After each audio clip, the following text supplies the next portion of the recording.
when I wake up, because I woke up in my right mind. When I step off the bed, my limbs was working. My mind tells my feet to move. Hallelujah. So I know that it's not because I'm great or good. It's because the goodness of Jesus who is alive. I want to remind you something this morning that, oh God, the darkest time of the night is right before morning. I want to remind some of you, you're going through the darkest time of night.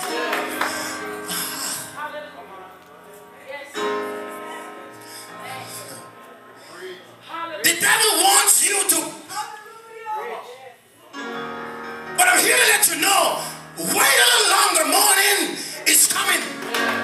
Don't mess up your waiting period, because what the devil wants you to do is to start all over again. Hallelujah. Woo. You know, when you see tests coming, you know it's time for school break. Our graduation is coming. When test time is up. Our midterm is ended when test time is up. Can I say this before going any further? You're going through your midterm. You're facing some tests. But if you only hold on, graduation day is coming. The problem is we are failing these tests miserable. And we have to repeat classes. Repeat classes. Repeat classes. But the Lord says if you buckle down, oh God. So is God dead? I'm standing here tells you that he's alive. He's not dead. He is alive. In Matthew chapter 28, the Bible declares unto me that his children saw him. And I know this is not a passage we always read in this time. But here is what the word of God says, is that in the end of the Sabbath that it was began to dawn towards the first day of the week. Come Mary Magdalene and the other Mary to see the sepulchre. And behold, there was a great earthquake. For the angel of the Lord descended from heaven and came and rolled back the stone from the sepulchre. Anytime God is about to do something, there is a shaking. Anytime God is about to do something, there is a shaking. When you see hell is breaking in your life and you expect things to go the way and it's not going, it's just a shaking. Anytime the mango tree is ripe, in order for that mango to fall, there must be a shaking. Anytime God is getting ready to do something, there is a moving or a shaking. Verse 4 said, and for the fear of him, the keeper did shook and become as dead man. And the angel answered and said unto the woman, fear not he, for I know that he seek Jesus, which was crucified. He is not here, for he is risen. As he said, come, see the place where the Lord lay. I like verse 7. It said, and go quickly and tell his disciples. Go quickly and tell Covenant Church that he is risen from the dead. And behold, he goeth before you into Galilee. There shall ye see him. Lo, I have told you. Can I come to verse 9? And as they went to tell his disciple, behold, he meet them, saying, hello, all hail. And they came and held him by the feet and worshiped him. There was a controversy about whether God has risen Jesus Christ from the dead. Not only that, but Thomas, his fear is that I really want to see him for myself. I want to experience him for myself. I want to know that he really is alive. What is it that you're going through today? You know, there are some things that Christians are going through that we really are in a turmoil. This whole world is falling to pieces. I want to reassure you something.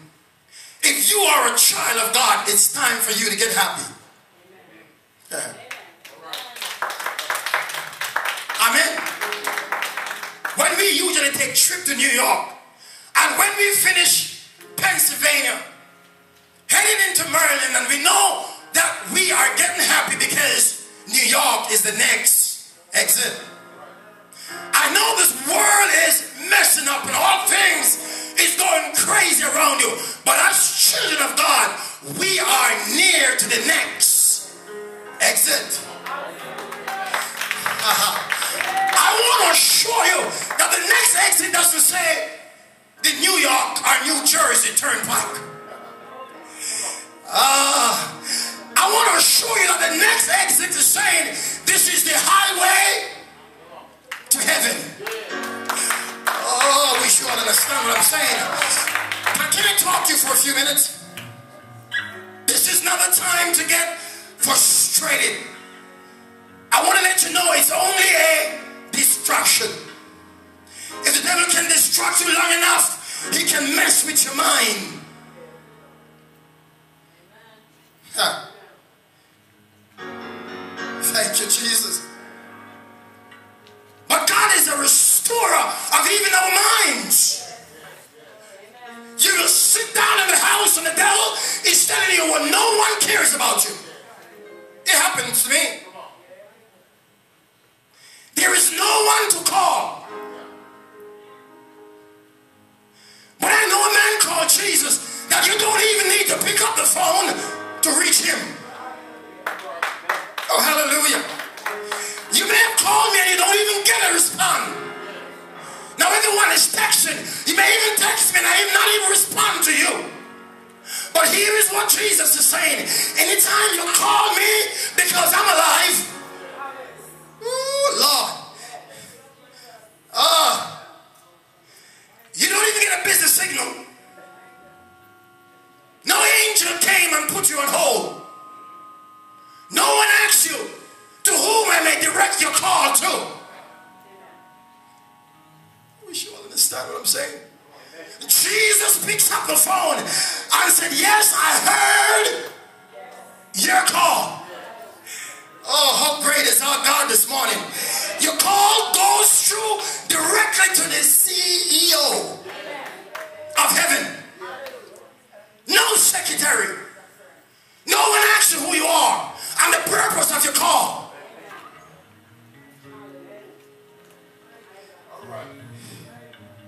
Not only that, but he knows your name. Oh Lord. He knows your number. Even your date of birth before you were born. God says, I know you before you were even conceived. He knows who you are. So here is the debate these days that the National Geographic is trying to prove. That Jesus is still in the tomb. The Bible declares unto me that the Jewish Roman soldiers, they make a decree that if anyone asks you, told him that the disciple came by night and stole the body away. And that is the decree that they believe even until this day. But there is a songwriter said, don't try to tell me that God is dead. For he woke me up this morning. I know we sound like we're still asleep. But don't try to tell me that he's not alive. Because he lives within my soul. Not only that, but he opened up. You know, this week I was sitting down and sorry for myself. Yeah. Have you ever sorry for yourself before? The devil let you have all these things comes before you. You need this and you need that, and you're sorry for yourself. And while I was here in prayer this week, I was telling my mom yesterday, I was here and I said, a lot of us are very ungrateful. We have so much to give God thanks for. I said, last year this time, Joyce's mother and daughter and husband was in the hospital, going through sickness, and nothing wrong with me, and I'm here and praying for myself and sorry for myself. This year the same thing happened all over again. So God bring them back right before me. He said, why are you sorry for yourself?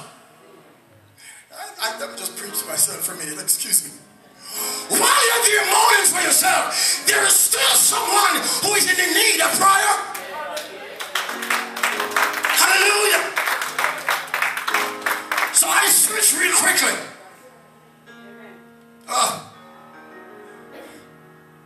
I switched real quickly. I said, Father, I know you're alive, and have you ever talked to God and said, if you really are alive, you have to do something in my life? If this is really, I even go so far one time, I said, God, if I'm really your son,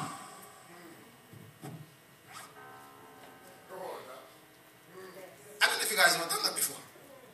Not only that, but if I'm really called, or if I'm really saved, I need to hear a word from you.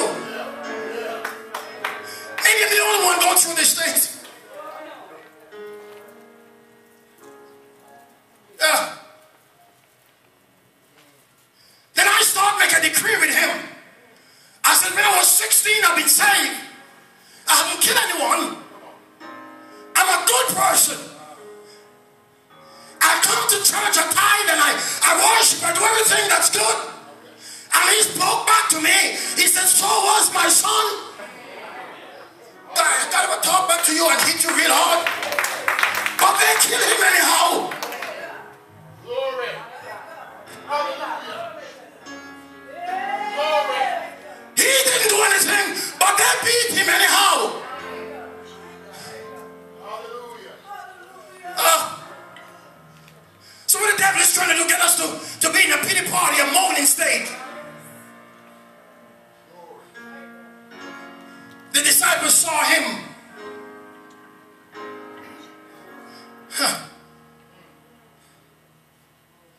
But I experienced him. The disciple lived with him, but he lives within me. Thomas said, I want to touch you. But he touched me. Not only that he touched me, but he bring a joy. Jesus. And the joy is flooding my soul. So when the devil told me to give up, because I haven't heard from him, Lord, I know I'm going somewhere with this thing. When the devil tells you, walk away from what God is doing to you or in you. The writer come back to me and said, just a little talk with Jesus. Lord, you know, sometimes people can bring the wrong news. Sometimes they can misunderstand each other as even wife and husband. But if you just have a little talk, oh Lord, not only that, but he says, tell me all about your troubles. Lord, the problem is going around these days that we're telling everyone what problem we're facing and what we're going through. But the Lord says, you tell me about your troubles. God help me here. The Lord, you know what happened? Nobody cries anymore. God says, I want you to open your mouth and do some good crying. Because tears become long range unto the Lord. God, don't help me here, somebody. Don't be afraid.